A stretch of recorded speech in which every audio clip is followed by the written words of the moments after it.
ఎన్నికల వేళ జగన్కు ఇచ్చిన మాటను నెరవేర్చిన ముఖేష్ అంబానీ. దేశ పారిశ్రామిక దిగ్గజం ముఖేష్ అంబానీ సారథ్యంలోని రిలయన్స్ ఇండస్ట్రీస్ లిమిటెడ్ ఏపీలో భారీగా పెట్టుబడులు పెట్టింది. గతంలో విశాఖపట్నంలో 3 రోజుల పాటు నిర్వహించిన గ్లోబల్ ఇన్వెస్టర్స్ సమ్మిట్లో ఏపీ ప్రభుత్వంతో కుదుర్చుకున్న పరస్పర అవగాహన ఒప్పందాల మేరకు ఈ పెట్టుబడులను ప్రకటించింది. దీంతో పాటు కుమారమంగళం బిర్లాకు చెందిన ఆదిత్య బిర్లా గ్రూప్ కంపెనీలు కూడా ఏపీలో భారీగా పెట్టుబడులు పెట్టాయి.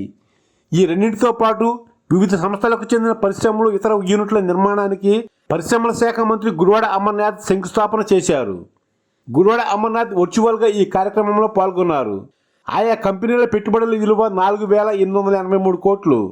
ఎన్నికలు సమీపించిన ప్రస్తుత పరిస్థితుల్లో ఈ స్థాయిలో వేల కోట్ల రూపాయల మేర పెట్టుబడులు రావడం ముఖ్యమంత్రి వైఎస్ జగన్ ప్రభుత్వం సాధించిన విజయమని గుడివాడ అమర్నాథ్ వ్యాఖ్యానించారు. రిలయన్స్ ఇండస్ట్రీస్ పలు జిల్లాల్లో బయో ఎనర్జీ ప్లాంట్లను నెలకొల్పడానికి రంగం సిద్ధం చేసింది. వాటి విలువ 10,024 కోట్ల రూపాయలు. రాష్ట్రంలో 8 వేర్వేరు ప్రాంతాల్లో వ్యవసాయ వ్యర్థాల నుంచి బయోగ్యాస్ ప్లాంట్లను ఏర్పాటు చేయనుంది.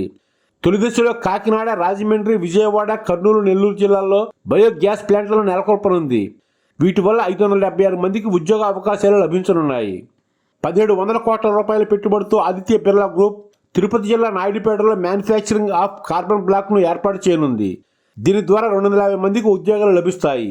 వీటితో పాటు హెల్లా ఇన్ఫ్రా, విశ్వేస్ India Limited, APIIC, AP MSME corporation, అనా వైలో ప్రైవేట్ లిమిటెడ్కి చెందిన పలు ప్రాజెక్టులను గుడివాడ అమర్నాథ్ వర్చువల్గా ప్రారంభించారు.